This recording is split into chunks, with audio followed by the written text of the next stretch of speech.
Welcome back to Servant Leaders Library, where we believe that best leaders don't sit on the top, they serve from the front. I'm your host, Nicholas Paulukow, CEO of One to One, a managed IT and cybersecurity firm based in Lancaster, Pennsylvania, where we help organizations grow, stay secure, and actually like their technology again. And today, we've got a guest who lives right at the intersection of mission, data, and real world impact. Joining us is Dr. Steve Herr, CEO of coLAB, a technology entrepreneur with over 2 decades of experience building software platforms that help mission-driven organizations not just operate, but prove they're making a difference. Steve has led in healthcare SaaS, driven national initiatives around outcomes measurement, and now is helping shape the future with a platform empowering nonprofits and public organizations to align strategy with action using data and AI. But really stands out his belief that organizations don't have to choose between purpose and scale. You can have both if you got the right tools and the leadership mindset. So whether you're leading a nonprofit, scaling a company, or just trying to make smarter decisions in a noisy world, this conversation's for you. So Steve, welcome to the show. Glad to have you on the library today. Hey, Nick, thank you. It's really great to be here. Yeah, I appreciate the intro. It's very kind. I've watched a lot of your podcasts and you do an amazing job with these intros. So thank you. Uh, I love it. Absolutely. What a wonderful career. I mean, hearing such a this like serving and servant leadership mindset. Could you kind of give us a little bit of a background? Like Sure. how did this all come about for you, in your career? Yeah, sure. Happy to. I think the quick part of it is I think, like a lot of college students, when you're kind of in your bachelor's space and, you're kind of trying to figure out what you want to do. I ended up going down all my degrees are in social work. Ah, I fell in love with, you know, I think one of the things I went to Elizabethtown College here locally. I grew okay, up here in okay. this region, and their whole premise is educate to serve. Mm, And I wasn't sure what I was going to do. And you got all those lectures. You're not going to make any money if you go into social work. You're not going to do this. Then I realized, I had some great mentors. I needed to, if I was going to do it, I needed to at least pull the trigger on a master's degree. That was the only okay. way I was going to be able to kind of have that market wide open for me. Now, Ah, not okay. everybody has to get a master's degree in their profession to do that, but in social work at that time, you really needed to.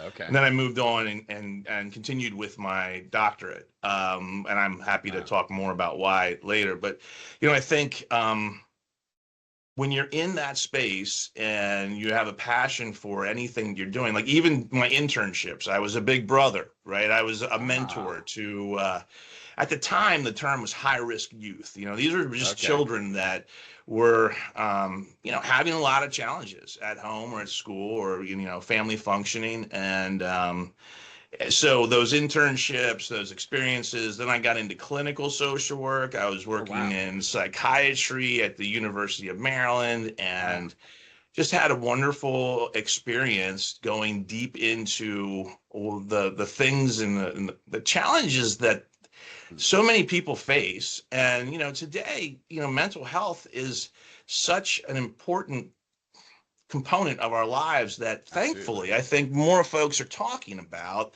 openly, maybe around the dinner table than Right. maybe they did 20 years ago for sure. So um, I quickly realized that anything I was going to do, whether it's in clinical work or in business, had to be mission driven in order for me to have that passion. So Okay. Okay. that's kind of why and how I got to where I had an opportunity to get into the tech space 20 plus years ago and take this. I was working. I'll try to be very brief. I was working with I had 100 clinicians underneath me. I Wow. was running two divisions at the University of Maryland in Department of Psychiatry, and they all were suffering from the same problems, right? Overworked, constantly being asked for more data. They didn't get into that space because they love data. They got into that Yeah, space they because love they loved that. helping people, and insurance companies. So systems were pressuring them, and Okay. infrastructure was not available to support them with those types of demands. And all of a Okay. sudden, this opportunity to like, hey, would you be interested in helping to develop a software that focuses on clinical outcomes that helps clinicians measure in real time if they're having the effect. So like when you and I go to the Oh, doctor, right? You wow. know, we go get our labs. Those labs tell us, hey, your Right. blood pressure's off, or your Right. kidney function here, or your enzymes over here. And then the doc, she can look at that and go, hey, let's go treat that. And then you can Right. get the metrics again and see if the needle changed. Did the needle move? That was not available in particularly children's behavioral health 20 Okay. years ago. So I had this really great opportunity to get into this new innovative space and take my clinical experience and work with the tech team. And ever since Wow. then, I just love that dynamic between attempting to solve real world problems Right. with those that are mission driven and are out there trying to do and solve some of the hardest challenges. That's why, you know, the new stuff we're doing here with the nonprofit sector, the social Wow. impact sector is so exciting. So that's kind of the long and That's short of how I got into unbelievable. this space. What I think is really cool about it, Steve, is that you talked about outcomes, right? And I'm Yeah. sure it's extremely difficult. I mean, having 100 clinicians, and this is where I spend a lot of my volunteer time and board time on working with these organizations. Funny Yeah. enough, Yeah. and it's fascinating to see the passion, as you noted, right, on how Yeah. they want to take care of the individual, but how many individuals they have to see. So this is Right. amazing. Like, are Yeah. you able to see trends? I would assume, right? Like Yeah. you Yeah. like where different things are. That is unbelievable. Well, you Like, bring up a great point, right? You bring up a great point. It's not unlike the nonprofit sector going in today that you have these daily grinds, right? You got a right, lot of stuff being thrown at you. Well, clinicians, you know, they don't have just two cases, right? They don't right. have two children. They have 20 children on their caseload or 40 Unbelievable. adults on their caseload. And there's so many amazing treatment approaches that are out there that if you Right. follow them the right way and you stay in your lane and you do it properly, you have amazing outcomes. Wow. That's really hard to do without software. It's Now, really do hard you? to Oh, judge. sorry. No, I'm go good. ahead, please. So help me understand this from does the work that you're doing help educate even the medical side of things from like an insurance perspective, right? Well, Like, now, yeah. So the stuff I used to do did a lot of that, but okay, and yeah. So it was all about collaboration, getting systems to collaborate. A okay. year ago, a bunch of colleagues and myself, we decided let's do something new, and it's been very Hmm. exciting. So we're in a startup right now in the social impact sector. So we're working Wow. specifically. We've shifted gears and taken all of our knowledge and skills and are focusing on helping we're redefining, we're attempting to redefine the way the nonprofit sector develops and Wow. implements strategic plans because, Okay. you know, they're being It's asked hard. to solve some of society's most difficult challenges. Right. And, you know, in the United States alone, there are 2 million nonprofits, and the vast majority of them have operating budgets less than 5 million. So Wow. there's thin margins, Right. there's infrastructure challenges, there's, you know, you constantly managing donors, volunteers, and the list goes on. Technology is not very friendly in that sector Right. historically, right? And you Right. don't have folks in house that have gone there specifically to get into the IT component of that sector. Right. So Right. there's a real, you know, and if you mentioned boards and your volunteer work, you know, one in five Americans receive services from nonprofits. That's not even like folks that are, you know, even counting folks that maybe have a favorite hiking trail, right? Right. That's managed by a nonprofit or a conservation group, and they don't Right. even know it. I mean, the Wow. list goes on forever. However, you mentioned boards, and one of the things that I've been very fortunate to do in this coLAB space with my colleagues is we have some folks that are subject matter experts. Wow. I mean, amazing in helping organizations with their overall organizational health, from Mm. assessing sustainable impact to using data to measure change over time to Wow. helping with strategic planning. And so when we looked at that sector, we realized, and we could probably do some really good things here, do business for good, Yeah. by helping the nonprofit sector with helping them redefine the way strategic planning is done, the way it's implemented, and the way that it gets utilized as part of the operational infrastructure of the organization. And we're able to do that through technology. That's unbelievable. What great work. Commendable to each and every one of you, because you're having probably a bigger impact than you probably can even measure, maybe, right? With Well, with all yeah, the work that you do. well, yeah. I think you probably can relate pretty well. The startup mode is it's It's not for the hard. faint of heart. Yeah, This no. is me.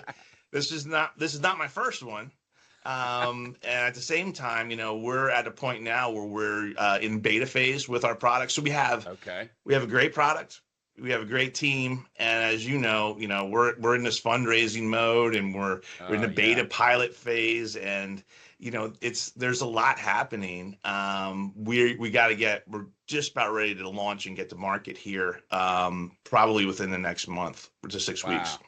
Congratulations. That's awesome. Thanks, That's thanks. unbelievable. Well, you Yeah, talked a minute ago. I really am curious about this. It seems like you figured it out early, but you talked earlier about mentorship, right? And it yeah, shaped how you led today. Tell us a little bit more of that. Because I think sometimes people think, and even for myself earlier in my career, my 20s, I'm like, man, I got to solve all these problems on my own. Like, yeah, it feels like yeah. cheating if I have a mentor. And I realize, man, Right. my mind was warped, because as soon as I connected with mentors that were different in each stages of my life, I seemed to realize that their wisdom can help me navigate this path. Could you tell us a little bit about that for you? Absolutely. I appreciate the question. I what I believe and what I know is that the right mentor, she or he is worth their weight in gold.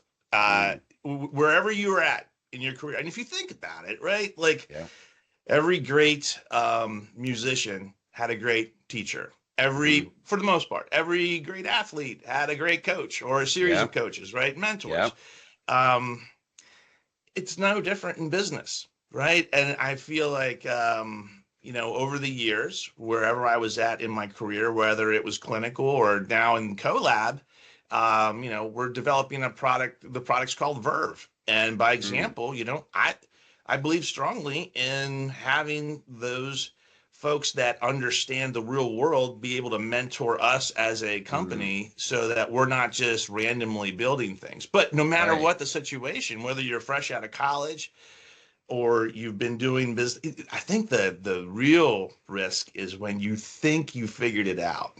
Right. Right. As soon as you think you have it all figured out, you are in trouble. Yeah. Whether you're fresh out of college or you've been doing this for 20 years like me, right? It's Yeah. never. And so, We like for call that the instance, danger zone of that is comfort. the danger zone. Dr. Tom Lyons has some really interesting research. He's done a lot of research around entrepreneurship, right? He has a variety of books, peer-reviewed articles. I had a chance to work with him for a while in some technology back years ago. Wonderful human, but his research is really based on he's identified 33 skills that are essential. And this is more about Ah, empirical findings, not just like, hey, I think everybody should be able to understand a ledger, a balance sheet, a profit and right. loss. It's not like that. It's actually much broader. And these are the 33 skills that if you really want to be successful as an entrepreneur, you need to develop. You need to learn. You're not born an entrepreneur. Right. You're not just lucky enough to stumble into entrepreneurship and have a successful business. That's why half of them fail right out of the gate. That's right. So, but the key to that, to your question, is that you only develop those skills if you have a mentor. Right. And she or he has already been down that path and can help you. So you assess your own skill set, your mentor assesses your skill set, and then you have this learning process. And, it's like, what's that saying about the tomato? Like, knowledge is knowing that a tomato is a fruit, but wisdom is knowing it doesn't go in a fruit salad. Right? Yeah. So, Well, that's good. Wisdom is something that you gain with the right mentors, I believe, and the right team, and the right people around you. A mentor could be a colleague that's a peer of mine. Right. I think, Right. when you're a leader, you got to learn how to lead leaders, and Right. you got to learn how to be led by leaders, Yeah. right? So it's not just that old saying where everybody used to always say years ago. I remember when I was like a lot younger, everybody can be a leader. Yeah. Okay. How do you do that? Yeah, it's Right. easily said. You got to learn those skills. So yeah, hope Oh, that that's answered well the question. said. I love it. I love it. It was bringing back a flashback in my memory. I was this young buck right out of college, and I start this job, and I took over from a senior person, and I thought I was a hot shot, right? And my boss looked at me and he goes, "Hey, listen, you're not worth anything to me without experience." And I was like, "Oh, all right. I see how it is. I see how it is. Right. All right." Right. But I think it's funny you say that because my oldest son is in graduate school, getting ready to graduate, and Wow. I remind him like, you're gonna get out there. Everybody's very worried about the market. The job market's pretty Yeah. awful in many sectors right now. And we talk about like, remember when your first job is, no matter how excited you are, obviously you'll be passionate, but that passion has to be molded into something that helps the people above you look good, right? That's right. They got to succeed too. They want you to succeed, but your success has to help them with success. And so, That's right. it's just one of those things where it's a mindset. Again, Yeah, I think, it is. right? And you almost have to learn that on your own, right? I've realized with 4 children, I can be their coach, but they have to kind of go Right. into the danger zone on their own. That's well said. Right. Yeah. That's Well, true. you talk about like operating kind of this intersection of like tech and mission, right? That's Yeah. got to be hard. I mean, how did your leadership philosophy develop through that, right? Like, I mean, Oh yeah. I struggle with it myself because our core values are very mission based. However, we're running in kind of a very for-profit sector, and it's very difficult sometimes to meld those. Could you Right. kind of give us your experience and how you lead through that? Absolutely. I'll throw a cliche out as a starting point. That's a great question, by the way, and it's something that I've learned to really embrace. Right, the juxtaposition between being mission driven and profit. Right. So I learned a long time ago, if you think you're the smartest one in the room, you're in the wrong room. Right. You're in the wrong room. So go find the right room. And I've really been, I feel, delighted and have been successful at finding the right rooms with where the people, I'm around a lot of kindred spirits, like-minded people. So at coLAB, Awesome. 10 of us got together a year ago and sat down and said, doing a startup is usually like 1, 2, maybe 3 founders, right? You sit down and then you're like, how are we going to get started? Well, it was amazing because we got together. I say amazing in the sense is what I know, my experience was sitting there at the round table, at the whiteboard with 10 amazing multidisciplinary people that I've been able to work with in various ways over the last 10 years. So we all had relationships, and we took that mission and we sat down. What are we going to do? How can we go disrupt something for good? Now, some of these folks, another part of so there's the team component, right? You got to be with those.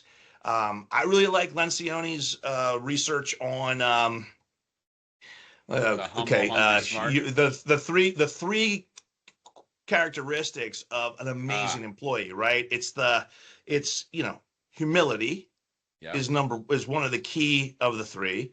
Being hungry, willing to go after it, but also number three, having a really finely tuned or developing emotional IQ. And if you Yes. put those three things together, and as I'm sure you know, right, you have employees at within your organization at 1-to-1, and those that are thriving are probably those that carry those three traits, right? Absolutely. So Yes. then you have your values, right? And so I think, I've been fortunate enough to be with folks that are really full of those qualities. And then I think one of the other things that I was able to do at one point in my career is we became a B Corp. We went through some Ah, B Corporation certification, and that's neat. that was kind of reestablishing the view of the way capitalism is typically viewed. Right. And it was really helpful because, it was a three-prong approach, do business for good, but, Right.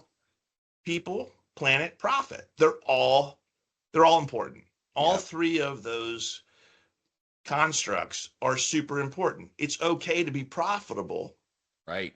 and you can still care for people Yep. and our planet, our environment, and do business for good. And so that I think, harnessing those principles and those policies, because it becomes part of the policies of the organization. It's not just Right. something you talk about. Right. Actually It's goes not into your just words on the bylaws. wall.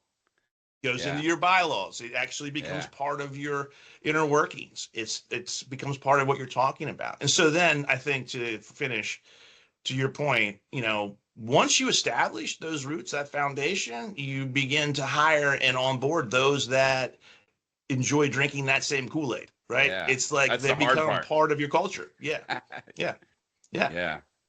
That's well said, and the discipline behind that, the of the culture of good, right? I think it's yeah, fascinating to kind of, as you work to implement that in your organization, it really yeah, sets you aside, but also helps you identify people that maybe don't have those same values, which is absolutely okay, and there's yeah, nothing wrong with that. It just might not fit in your organization, and I think that's well said. absolutely, Yeah. When absolutely. you I agree when with you you. hear this like word servant leader, right? Yeah. Sometimes there's skeptics or executives that are like, "Oh man, servant leader sounds like it's really soft." How Yeah. do you react to that? Well, I think that sounds very corporate-y, right? Like a very corporate approach, where I've worked in corporations and large systems, and you know, I think you really it's a value, right? That the I watched the movie Blackberry earlier this week, and Okay. boy, the the exchanges that those executives had with their employees was, harsh to say the least, right? So it was like this Yeah. this old school mindset where you berate somebody, you beat them over the head verbally, you motivate them through, cussing and And swearing. fear. Yeah. Yeah. And, what I found over the years, and what my reaction would be, is that when you develop, trust is a word that's used ad nauseum, almost to the point where I think some folks have become desensitized to what it really Right. means. And I think being a servant leader is akin to making sure those around you understand who you are, having self awareness, self introspection, understanding your sense of self, your self worth, Hmm. and being able to just be present. And sometimes a servant leader, to me, is more about being a listener than someone who's being assertive or being, I'm okay to have the hard conversations, right? I think Right. anybody in executive space has to be. Right.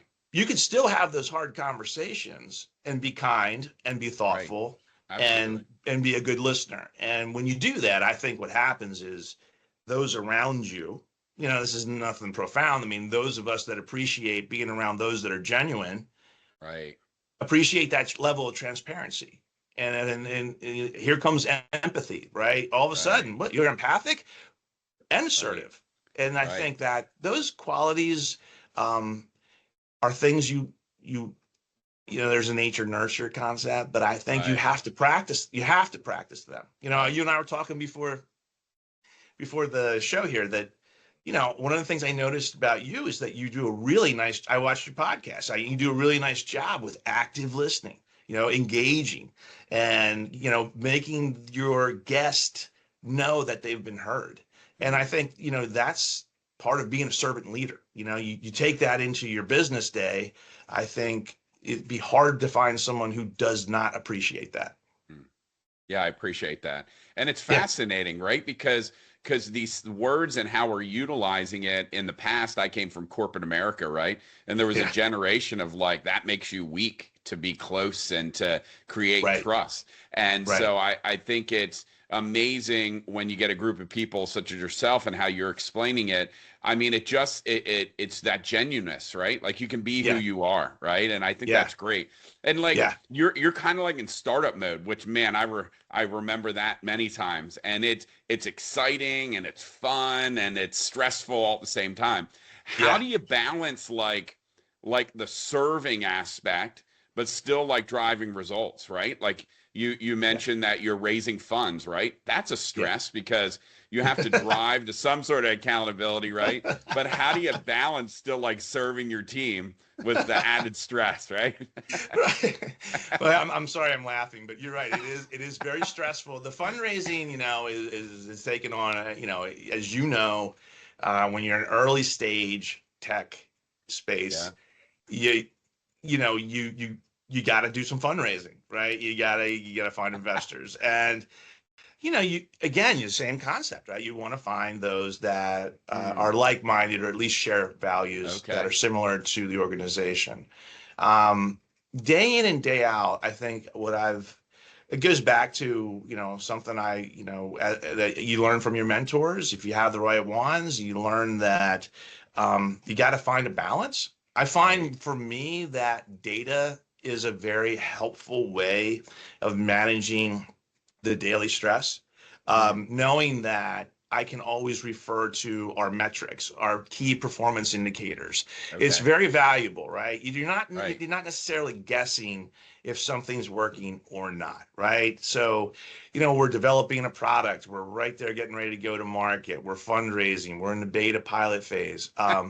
Getting data, getting feedback. The beta pilot phase of our product Verve has been a wonderful experience. And whether you get feedback that says, oh, we love it, it's great, it's really helpful, or hey, it'd be nice if you designed this a little differently in the software platform, that's all really rich data. And even though that's more qualitative in nature, it's still very valuable. And that helps keep us grounded. And there's the more quantifiable data that I find also very helpful, just using those key performance indicators. And I think in summary, having the right team, right, who also is going through that with you. So you get to a point where everybody says, you got to be able to fail, right? And I know it's become somewhat cliche, but it is true. And because in startup mode, there's a lot of failure, as you know. Right? Absolutely. In business, there's a lot of failure. Being around a group of folks that are also servant leaders helps you kind of work through that failure, just like you get through the successes together. And I feel like, again, you can't say enough about who you surround yourself with in business, because there are a lot of bad apples. There are a lot of scoundrels out there, and so you gotta make sure you're in the right space with the right people who have the same beliefs, same principles. You make such a really strong point, because I'm thinking, we were talking about kids earlier too, right? And what do we tell our kids? Make sure when you go to college, just get around the right people, right? And you're saying in business, get around the right people. And I've just bringing back flashbacks of my time of you speaking about this, and times that I felt really demotivated. I probably were not intentionally, but maybe not in the same group of people that had the same vision or energy to accomplish things. They weren't bad people. And so you really even, it's a great advice, because, it's key, right? If something's not happening, maybe change up your environment a little bit. And absolutely. That is great. That's a great nugget. That's an excellent nugget. And I appreciate you sharing that. Yeah, no, my pleasure, Anna. Thank you for kind of reframing that so nicely. One of the things we found when we were trying to decide what our product was really going to deliver and how we were going to try to, continue to kind of disrupt things for good, you Right. start looking at strategic plans as an example, right? And a lot of us in business, you get the vision, the mission, the Yeah. values, you kind of lead in with that. Then you have these goals and objectives. Right. Where do they come from? And what value are people really putting on it? Well, Right. it turns out that most folks absolutely hate that experience, right? Because you sit around the boardroom, everybody has an opinion. You start wordsmithing, what size Yeah. font should we use? What color background? No. What are the metrics that in your Right. organizational health, where are you performing well and where is there room for Right. improvement? Right. And when you use data, you kind of everybody has a voice at the table, Right. and you have a common language. And Right. when you have that common language, it takes the politics out of the design of Right. the strategy, And the and the emotion. strategy becomes true to that organizational's need. Yes. And then it gets implemented into the daily operational function of that organization. Hmm. And we've seen it. I mean, some of the folks on our team have worked in this space for 20 plus years, Wow. just in the strategic planning side. And so the methodologies that we're using and the tools that we're using are tried and true Right. with this work that these amazing folks have done. So we're turning that into software, dropping the price down, trying to, I can go into that more and more, but I'll stop there. But I just feel like your points about how do you get through these failures, these processes, these Right. stressful times, it's, a lot of times data, and it creates that common language that eliminates all the emotion. Right. One thing that really just triggered that I heard from you, which is so important for those that listen too, right? You can have this really great vision and you can have this really great concept and you can put it to goals. But I think really what I heard from you is it's really hard to put it into action and Oh, like yeah, and get everybody around it to be yeah, like, what is success look like? I think if I yeah, failed anywhere in the beginning is like I really never set what does success look like for those individuals sometimes. Even though we had a measurement, they didn't know how to contribute to the measurement. And I think that's really key. You can have a great idea, but if you can't get it to action, yeah. and get everybody to believe it, it's going to be really hard. You so well said, because anything less is just an exercise that becomes a waste of time Right. and money. And so in business, in the nonprofit sector, or even in the for-profit sector, right? Your time is money, Yeah, right? it It's is. It indirect is. cost. And so you're spending historically, um, a colleague, a couple things. One, a colleague of mine told me the other day, like, he's getting ready. He's older. He's getting ready to retire, and he's asking what we're doing, and he's like, "Oh gosh, I can't. That sounds so great. I wish we would have had that in my career because so Ah, often what we would do is we'd sit down and we'd spend out. We'd bring in a hours. very expensive consultant. Yeah.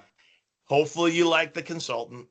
She or he was on point. If you didn't, the money was already spent. You're kind of screwed, right? So Yeah. there's a big loss. Hope you had a And then good you're lunch. spending hours putting these goals and objectives together Yes.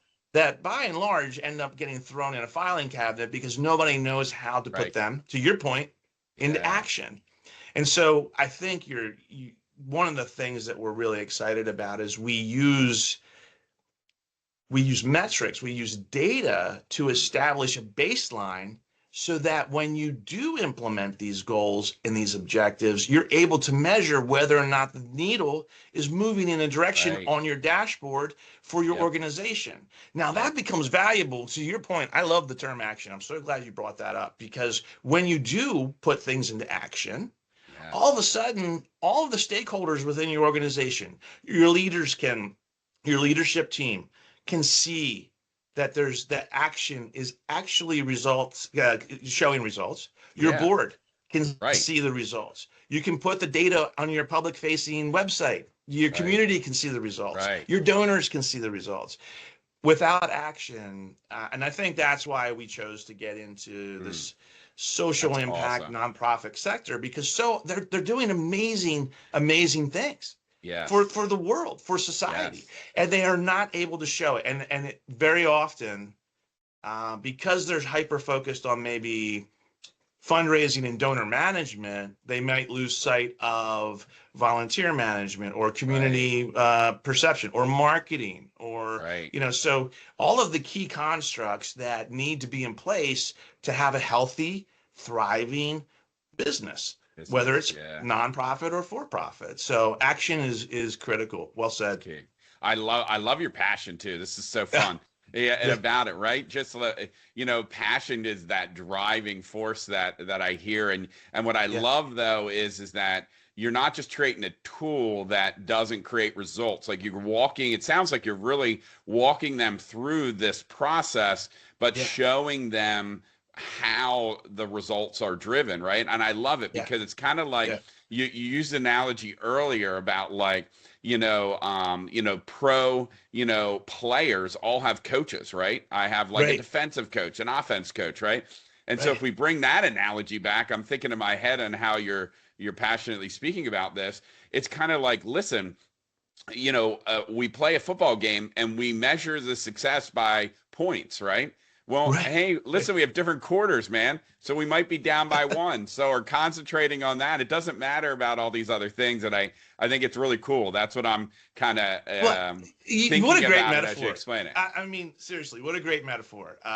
You think about the concept of clarity, right? And Right. so in that metaphor, that team has practiced and practiced and practiced and practiced each of Yes. these plays, these drills, these, call it a 2-minute drill if you want, right? That's a Yeah. special set of plays designed for a critical moment in the game.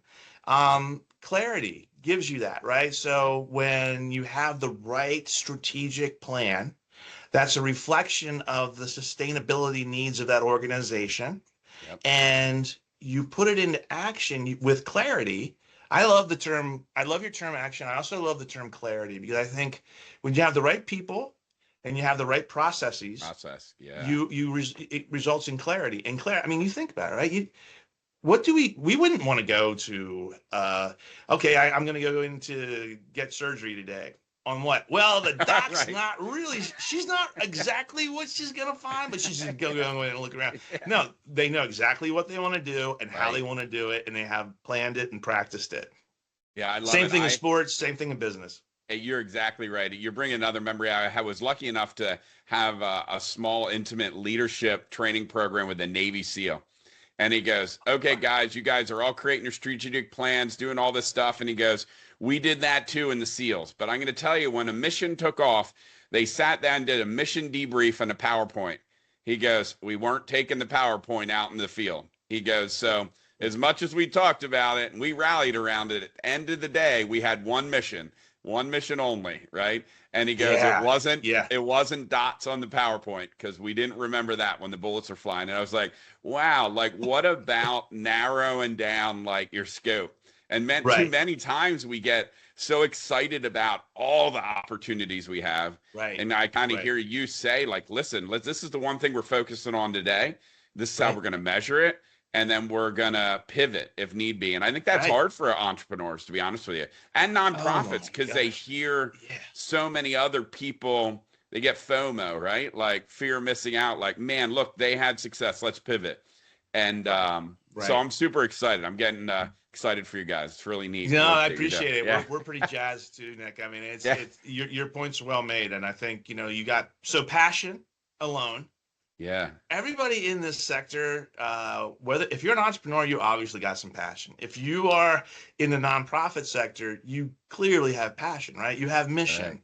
Right. That's not enough. In fact, if you look at some of the research, if you don't harness that properly, it can overwhelm you. So that Right. Navy SEAL, I'm sure they had all the neurochemicals flowing, but they know how to control it, right? Right. Especially Yeah. under Well pressure, said. right? So Yeah. these things that you learn, you balance and being well-rounded. You can't just go into it and think you're going to make a ton of money. You got to have a plan and You then you got to go have a plan. execute parts of that plan, and you have a team that executes certain aspects of that. Whether you're using your Yeah. football metaphor, you got a tight end blocking down or a wide receiver running a Yeah. different route. Yep. Same thing, I'm sure, with the SEALs. They all had their roles. Same thing in business. Right. Everybody has a role. And the more you collaborate, I learned this from some of my colleagues over the years that I'm still working with today. Collaboration, when you have the clarity and you know how to collaborate, it's unbelievable what a team can do Yeah, when it they is, work isn't it? together. Yes. Unbelievable. So I would tell my sons, both of whom are in college, when you come out, go with your passion, but Right. try to find folks that share that passion, but also know how to collaborate Right. and really work together to accomplish things for good. Hmm. I love it. I love it. Yeah. You are a really passionate person. You've had a lot of success in what you've done. Help the listeners kind of like what are two, and you also said time is money, right? So like that's the only Yeah. thing that we can never get back, right? Is time. And so what are the two, three behaviors that you practice daily to kind of keep you focused, centered, and passionate Yeah. about what you're doing? Yeah. Um, that's good. That's a great question.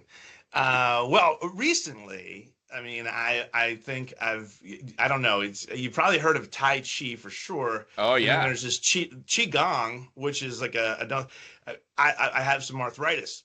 And one Okay. of my docs, my osteopathic physician said, "Hey, I've been doing this like qigong. It's basically just movement, and Okay. it's amazing.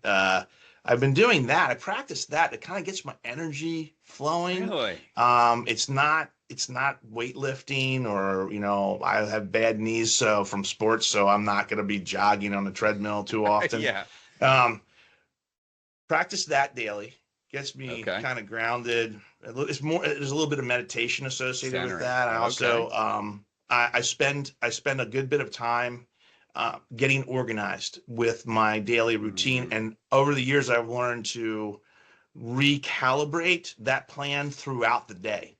So, like some of your metaphors that you brought up are really great. And that kind of applies to business too. I've learned years ago, I can put a plan in place, but if something goes awry in any Right. part of that plan, you have to recalibrate. And I Right. think that has always served me very well Mm.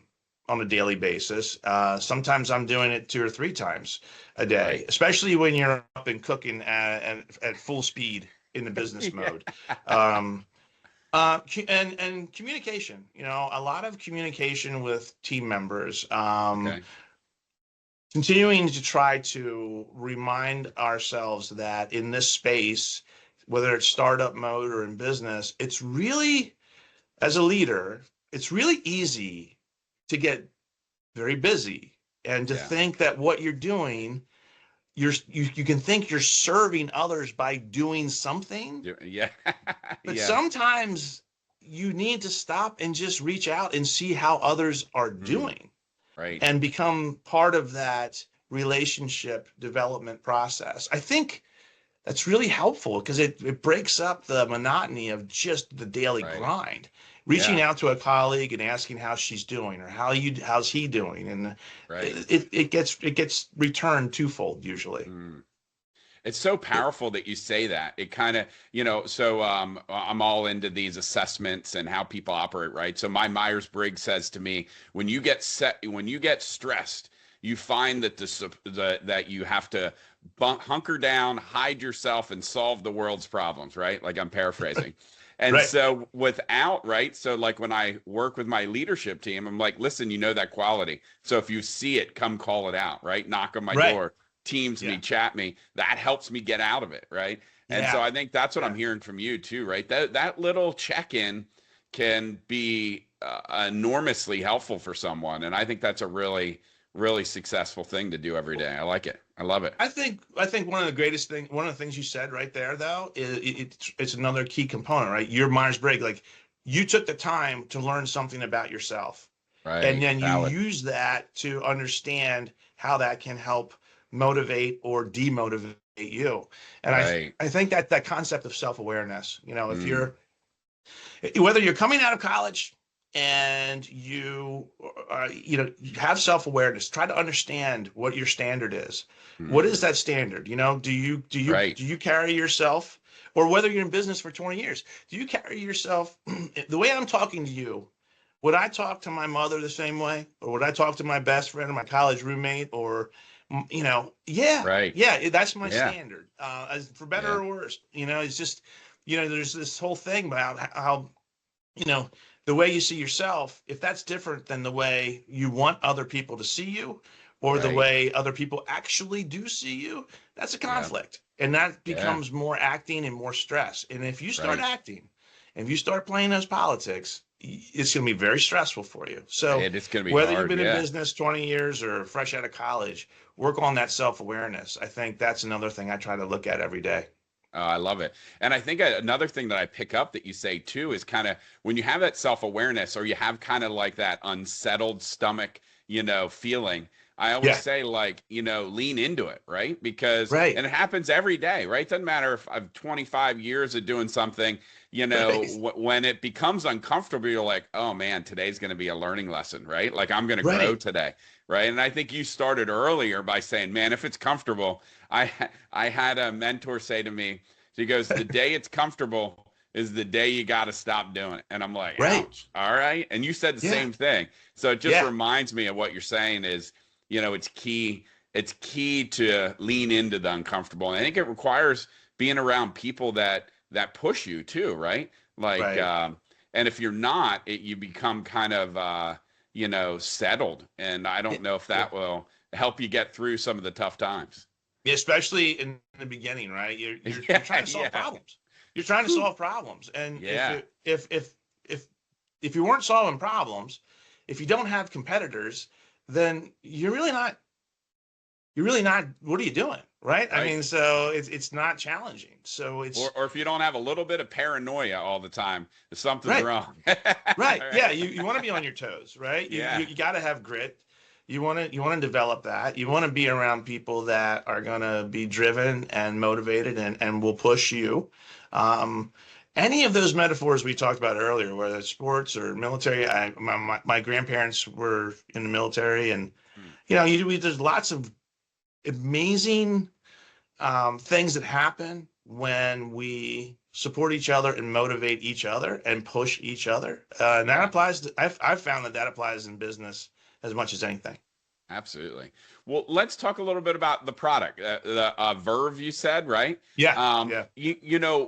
When this becomes completely out to the market, like tell us a little bit about like who would buy it, why I would Right. want it, what results do I get from it? I want to hear more. Yeah, I appreciate you asking. It's it's exciting times right now. The we developed a product that takes historically, if an organization wants to sit down with a human consultant and work on an organizational strategic plan, Okay. when you look at the data, it typically will take that organization 100 to 150 like in Wow. hours of their time Wow. working with that consultant in a variety of ways. Um, that consultant is definitely putting in 130 to 150 hours. So Wow. now you're looking at between 20 and $50,000, right? For most Okay. organizations to do Okay. that. And so you have cost and time, and in the end, you hope you have something that you like. If you use that example of my colleague who has been through this many times in his career, he's like, yeah, those, to think that we tried to do 5-year strategic plans. I mean, who the heck knows what we're going to be doing in 3 years, let alone 5 years? So a lot of times, and nonprofits can't afford to have this go wrong, right? A lot of them Right. can't afford to do it. The larger Right. ones can, no problem, right? Yes. Yes. Yes. There's, Yes. 3 to 5% of this whole industry can easily do it. Right. That's 95% of the industry that can't do it Right. very Right. well.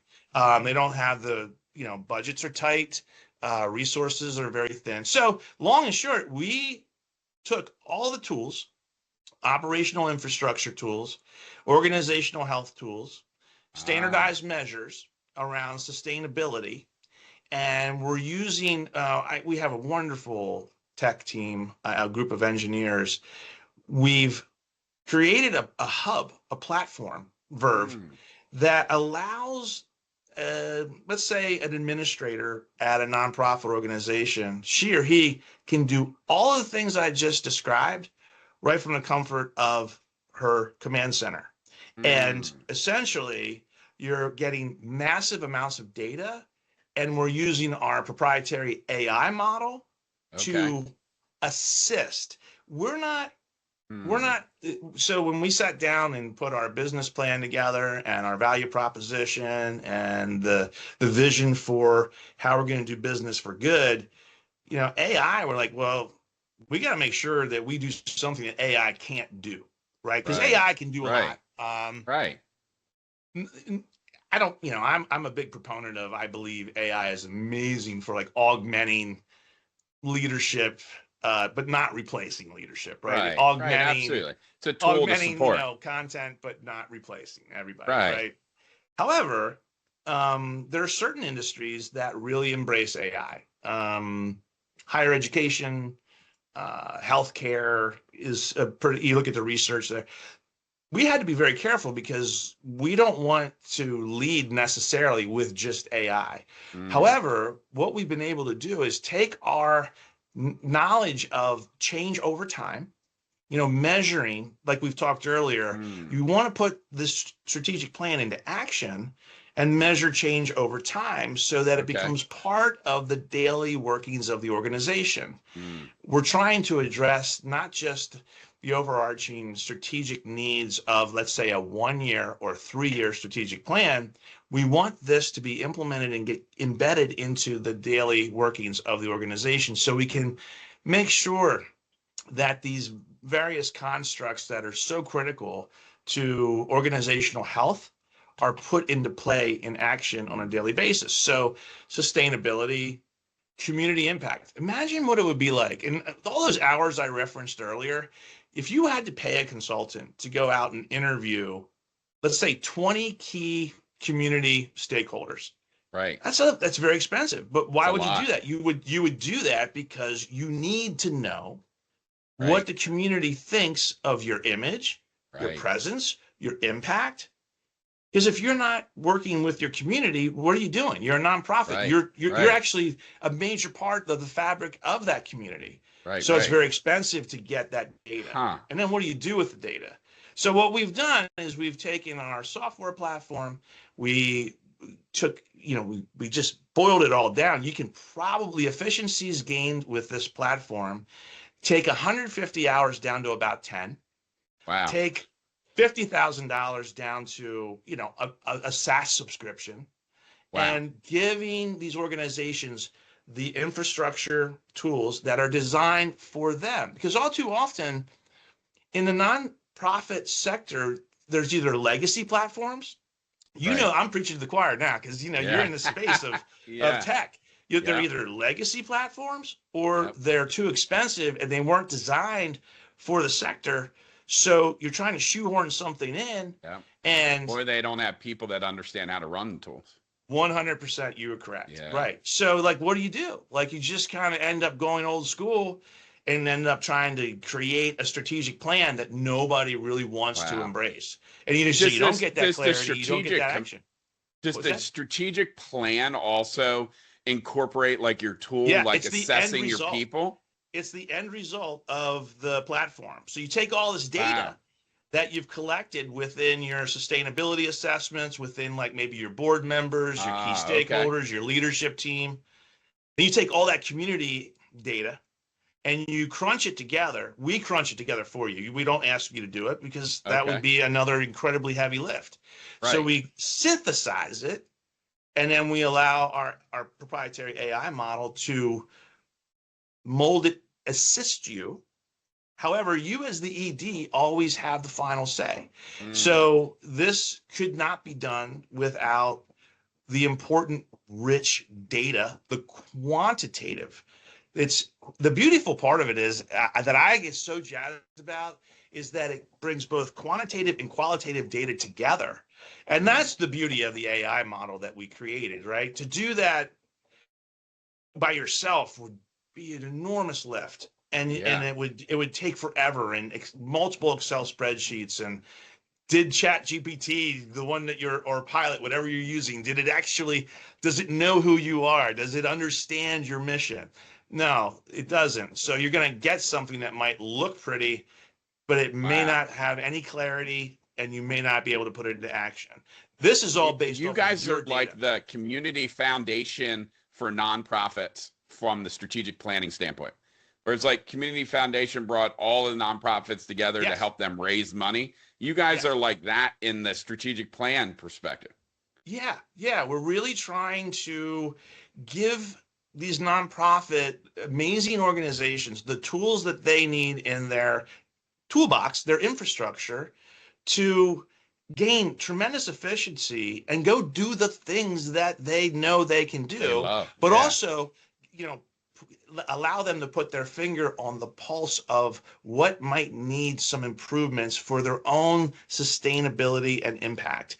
Because, Mm, that saying, anything that's not sustainable is going to collapse. right. And, we can't afford, our society can't afford to have these organizations struggle. They're already, Right. their Under budgets pressure. are, yeah, it's already a pressured day, slim budgets, a lot of turnover. It's riddled with, Hard. a daily grind, and we're trying to just make life a little easier so they can go have the impact and measure the impact in their communities. Wonderful work. I'm excited for you guys. I can't wait. Thanks. I want to Thanks. hear more because working with a lot of the nonprofits, you're right. This is a struggle and Yeah. something that costs quite a bit. So I'm excited for you guys. This is amazing. Thank you. Absolutely Yeah, amazing. yeah. Thanks. I Um, appreciate it. It's interesting to hear the beta pilot feedback where you hear folks go, "Oh, wow, I didn't realize that is what our board thought, or that is what our leadership team ah, thought, or wow, I ah, learned something." And you know what? The cool part about it is it's not a consultant saying, "Here's what I found." It's the data that you've collected that is empirical that's right, now informing you. So you're getting it in an empirical fashion, so it's more factual and less subjective. So right. Oh, that's great work. I'm excited for you guys. Can't wait to thanks. hear more and tell everybody about it. Well, Yeah, thanks. as we start to work and kind of educate some of our leaders that are listening today, I mean, with your leadership and your team, you guys have accomplished such a great amount of work in a small amount of time, right? So, like, what's for the listeners, what's one thing that you think that they can start doing tomorrow, right, to lead better or to be a servant leader? What do you think is one thing that you could help them with? The concept of self-awareness, I think, is critical, right? You need to Okay. understand who you are. So if you feel like or you believe that you understand what your standard is, that you really truly understand who you are, Uh, and you're willing to constantly try to improve on that, I think as a leader, as a servant leader, as a leader in general, or just as a human, I think we all can continue to do more of that on a daily basis. How hmm, do I improve who I am for the greater good of that which is around me?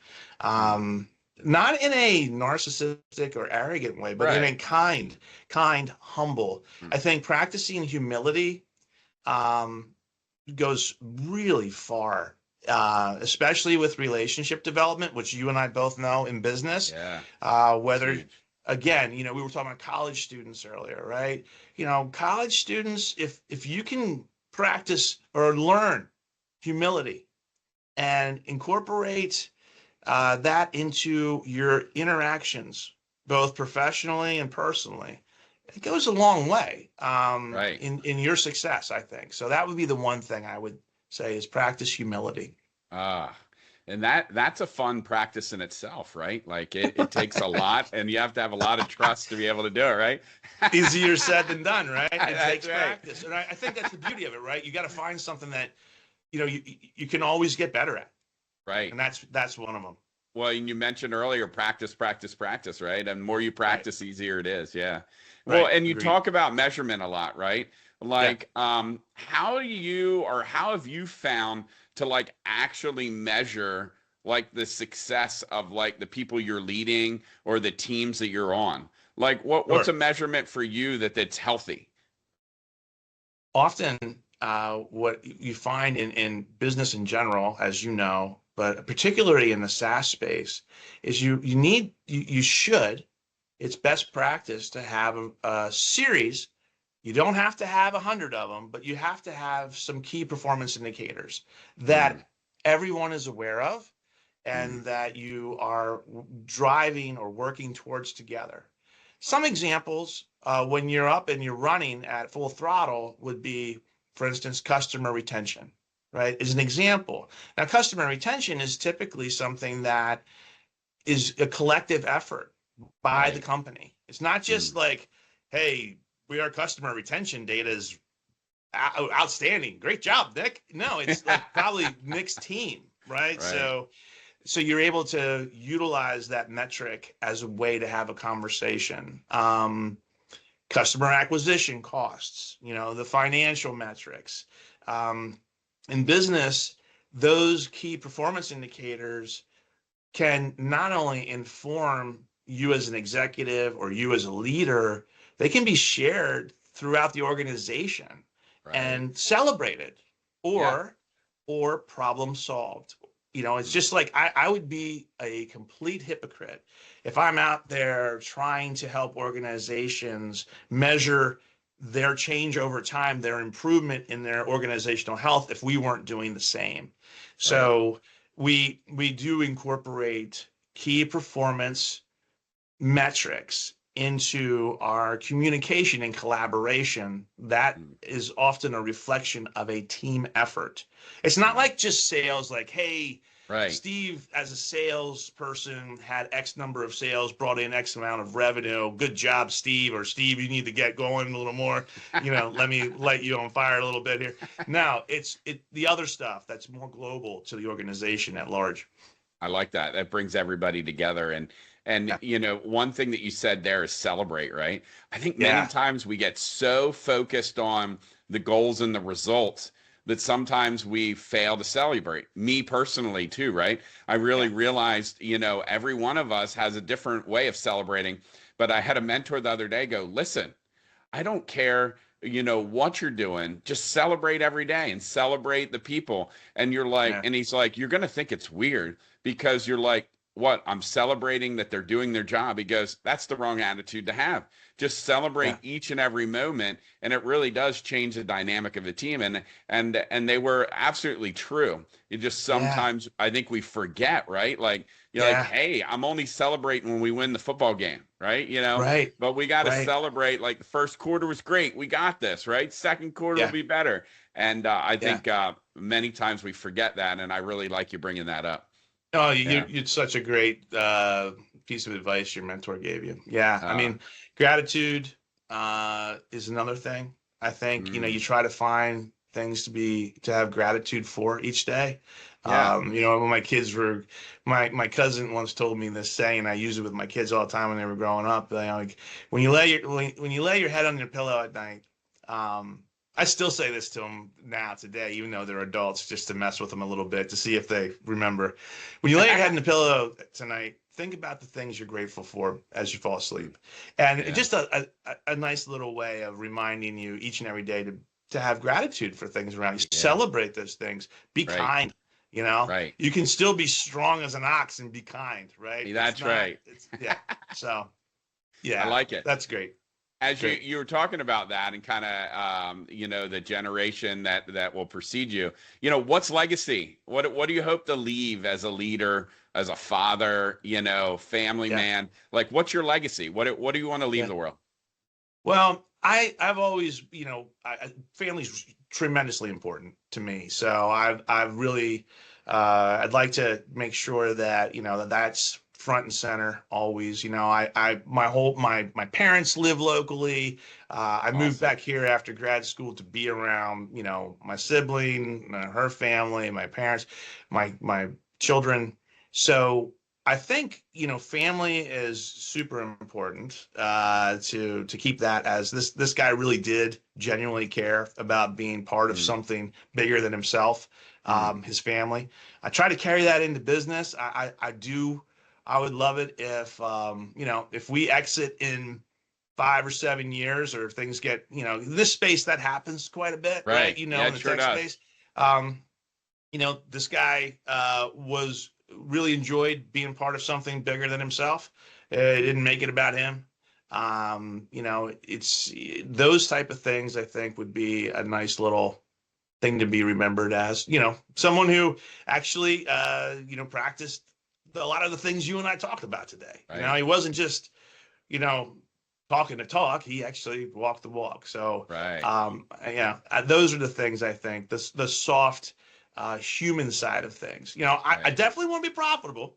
We want to make money, Yeah. but we want to help organizations. And so, we want to be successful at the same time. But I think we have a recipe that can get us there, without trying to be, as you mentioned earlier, overly corporately aggressive. Yeah. Yeah. I think it's amazing to hear what you said, right? Like at the end of the day, we're so worried about all this business stuff sometimes, and reality is we all hope just to leave like who we are, like and Right. our kids to love and care Yeah. about us, right? And so Right. I think it's Yeah. reflection sometimes, even for myself, like, is this really worth it? Like, why are you stressed out about it? Like, if that's really what you care about. So Right. Right. I said in an executive meeting one time that these other CEOs are around, and they said, so like, what's your goal? I said, to get my kids to heaven. And they didn't know how to answer that. They were like, Yeah. what are you talking Yeah. about? And I'm like, well, I want them to be good human beings, and I want to Right. support them, and I want them to do what Right. they want to do. But like Yeah. at the end of the day, like we're not taking it with us, you know? Right. Yeah. No, Not that so I'm well aware of, said. you know? So well said. I have a friend that says, he's from the time his daughter was young, he goes, I'm raising an adult. I'm not raising a kid. I'm Yeah. raising a good adult. I'm like, okay, Oh, that's yeah, smart. I got it. I got it. That's And smart. my dad always said, I hope you're going to do things better than I did. And my job is to hopefully have my boys, do things better than I And then, do. yeah. So Yeah. I do agree with you. I think those are important principles to kind of remind yourself of and live by. It does help reframe and ground you, It does. whether It that's in does. business or just in life in general. I think, Right. reframing. It's constant. Well, Yeah, as we wrap up here, I got a final question for you. sure. So everybody always asks this, and they ask us, so what's one book that shaped your leadership, or one book that you would love to share with the audience today? Well, Lencioni's book is a really good one. A lot of his books, anything with Lencioni, Okay. from a business standpoint, is really helpful. Earlier in my career, I was super focused on trying to. I wanted the cliche, I wanted to hire folks that were better at things Mm. at certain things than I was. And Hmm. I knew logically and literally that was important to do. It's hard. Hiring the right people is hard. It takes a long time. And then Takes a once long you time. have them, building that team, that Yeah. clarity.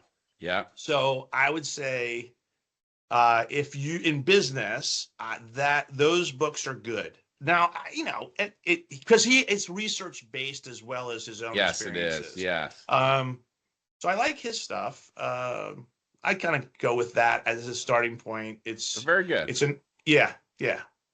Do you have any parting feedback or comments for the audience as we work to segue out today?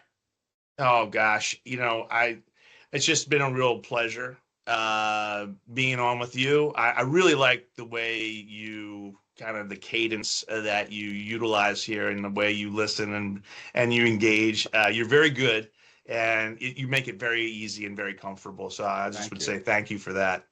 I appreciate it. It's been wonderful to be with you today. I have so Yes. many more questions, but we'll have to do like a part two. We'll have to Yeah. do the release of the new software, right? Oh And yeah, Verb. get you up Yeah, and let's down. do it. That'd be fun. That'd be I fun. love it. There'll I be love lots of it. stories. So, Yeah, there would. yeah. Well, Thanks, well, Nick. all right. All right. Well, before we close the book on today's episode of Servant Leaders Library, if there was one thing to take away, it's that great leaders don't build followers, they build more leaders. And they usually do it by asking one simple question: how can I help? As Robert Greenleaf put it, the real test of leadership is whether the people around you are actually growing, becoming wiser, stronger, and more capable because of your leadership. So this week, instead of asking, how am I doing as a leader, maybe flip it. Ask, are the people around me winning? Steve, thanks so much for today. We really My love pleasure, it, Nick. and Yeah. excited that you're going to be in the library. And to everyone Awesome. listening, go serve someone, preferably before your next meeting. We'll see you next time. Thanks, Nick.